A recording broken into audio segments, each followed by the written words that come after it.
সকলোকে স্বাগতম জনাইছোঁ আমাৰ জ্ঞানতীৰ্থ ৱেট ছাকচেছ ইউটিউব চেনেলৰ নতুন এটা ভিডিঅ'লৈ। আৰু সকলোৱে জানে অসম কোঅপাৰেটিভ এপেক্স বেংকৰ এছিষ্টেণ্টৰ যিটো পৰীক্ষা 28 জুন তাৰিখে হ'বলৈ গৈ আছিলে আৰু তেওঁলোকে ইতিমধ্যে ঘোষণা কৰিছিলে যে 15 জুন তাৰিখে তেওঁলোকে এডমিট কাৰ্ডসমূহ পাব্লিছ কৰিব, কিন্তু বৰ্তমান সময়লৈকে তেওঁলোকে এডমিট কাৰ্ডসমূহ পাব্লিছ কৰা নাই। তো এই ক্ষেত্ৰত বহুতৰে কিছুমান কুৱেৰি বহুতে সুধি আছে, এক্সামটো নহ'ব নেকি বা এডমিট কাৰ্ড কিয় এতিয়ালৈকে অহা নাই, এনেকুৱা ধৰণৰ কথা বহুতে সুধি আছে। আৰু বাকী থাকিলে আমাৰ 15 জুন, আজি 15 জুনত আমাৰ জ্ঞানতীৰ্থ ৱেট ছাকচেছ ইউটিউব চেনেলৰ ফালৰ পৰা কণ্ডাক্ট কৰাও যিটো এক্সাম, সেই এক্সামটো এতিয়া 6 বজাৰ পৰা আৰম্ভ হ'ব, 6 বজাৰ পৰা 8 বজালৈকে। যদি কোনোবাই জইন কৰিব বিচাৰিছে এতিয়াও সময় আছে, জইন কৰি লওক। আৰু যদি কোনোবাই আজিৰ যিটো পৰীক্ষা সেই পৰীক্ষাটোত জইন নকৰে বা কৰিবলৈ নোৱাৰে, তো তেতিয়াহ'লে তেওঁলোকে ভাবিব নালাগে যে তেওঁলোকে মিছ কৰিলে। তো আমাৰ 10খন মক পেপাৰ আমি পাব্লিছ কৰিছিলোঁ কেৱল 99 ৰুপিছত, আৰু সেই 10খন মক পেপাৰ আপোনালোকে এজ এ এক্সাম দিব পাৰিব। তাৰমানে পৰীক্ষাৰ দৰে এটা এনভাইৰনমেণ্ট ক্ৰিয়েট কৰি পিনি আমি সেই মক পেপাৰসমূহ আপোনালোকৰ মাজলৈ লৈ আহিছিলোঁ। এক্সামৰ এটা চিডিউল আমি আপোনালোকক দিছিলোঁ, সেই চিডিউলটো আমাৰ টেলিগ্ৰাম চেনেলত আছে।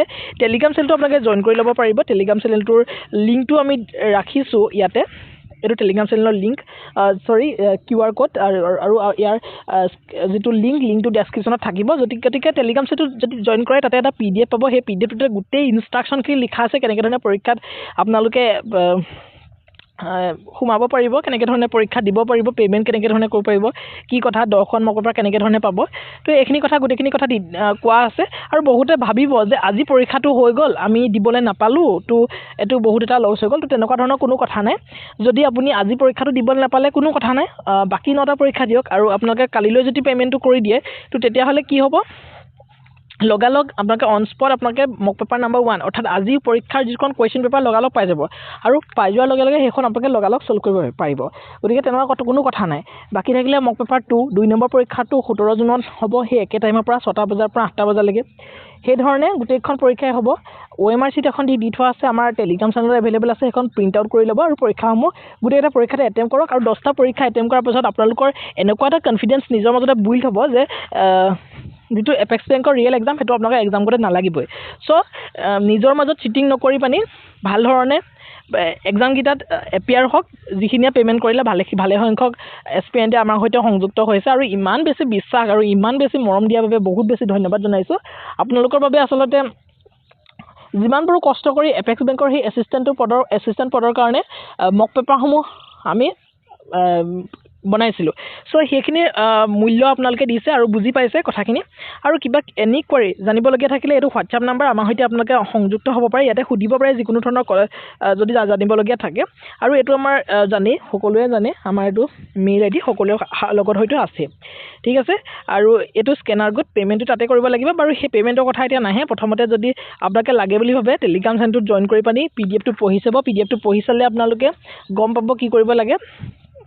গোটেইখিনি ডিটেইলছ তাতে দিয়া আছে। OMR চিটখন প্ৰিণ্ট আউট কৰি ল'ব, তেতিয়া আপোনালোকে মক পেপাৰসমূহ এটেম্প কৰিব পাৰিব। তাৰমানে এজ এ পৰীক্ষাৰ দৰে এটা এনভাইৰনমেণ্ট, ৰিয়েল পৰীক্ষাৰ দৰে এটা এনভাইৰনমেণ্ট ক্ৰিয়েট কৰি পানি আপোনালোকে ধুনীয়াকৈ এক্সামটো দিব পাৰিব।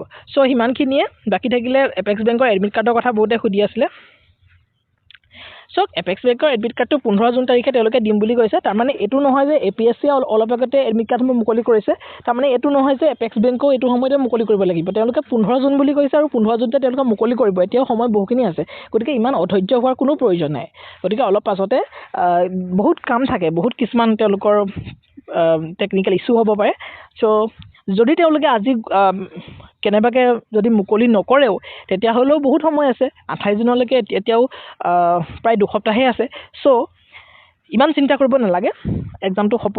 আৰু পঢ়ি থাকক, কনচিষ্টেঞ্চি মেইনটেইন কৰি ৰাখক। আৰু আমাৰ যদি মক পেপাৰসমূহ আপোনালোকে এটেম্প কৰিব পাৰে, পৰীক্ষাৰ দৰে এটা এনভাইৰনমেণ্ট ক্ৰিয়েট কৰি পিনি যদি এক্সামটো দিব বিচাৰে, তো তেতিয়াহ'লে দিব পাৰে। আৰু বহুতৰে এটা কুৱেৰি আছিলে যে মোৰ অফিচ থাকে, মই 8 বজাত ঘৰ আহি পাওঁ, ৰুম আহি পাওঁ, মই কেনেকৈ ধৰণে পৰীক্ষাটো দিম। তো একো কথা নাই, তেওঁলোকে পে'মেণ্টটো কৰি মানে কুৱেশ্যন পেপাৰ এখন লৈ ল'ব। কুৱেশ্যন পেপাৰ এখন লৈ পানি আপোনালোকে OMRখন প্ৰিণ্ট কৰি এক্সামত বহক নিজৰ টাইম অনুসৰি। আৰু টাইম অনুসৰি এক্সামত বহি 2 ঘণ্টা সময় ল'ব। এক্সামটো যিহেতু 2 ঘণ্টা সময়ৰে এক্সাম হ'ব, আৰু লগালগ আমালৈ OMRখন আমাৰ হোৱাটছআপ নাম্বাৰ আৰু আমাৰ টেলিগ্ৰাম গ্ৰুপটোত শ্বেয়াৰ কৰি দিব। সেইটোৱে কথা, বাকী একো প্ৰব্লেম নাই আপোনালোকে। আৰু কেতিয়া মুকলি হ'ব মেধা তালিকা কেতিয়া মুকলি হ'ব মই বাৰে প্ৰতি কৈ আহিছোঁ। আজিৰ পৰীক্ষাটোৰ মেধা তালিকাখন আমি কালিলৈকে প্ৰকাশ কৰি দিম। তেনেকৈ ধৰণে প্ৰতিটো এক্সামৰ মেধা তালিকা ডেইলি বেচিছত আমি প্ৰকাশ কৰি গৈ থাকিম। চ' এইটো এটা সৰু ইনিচিয়েটিভ আমাৰ জ্ঞানতীৰ্থৰ ফালৰ পৰা। চ' আৰু বহু কথা ভাবিম, যিহেতু আপোনালোকৰ পৰা ইমান মৰম আৰু সঁহাৰি পাইছোঁ। চ' আমাৰ সৈতে কানেক্ট হৈ থাকিব। আৰু ইমানেই আছিলে ভিডিঅ'টো। আৰু সকলোলৈকে বেষ্ট উইচেছ থাকিলে ভাল হ'ব সকলোৱে ভালধৰণে এক্সামটোত এপিয়াৰ হওক।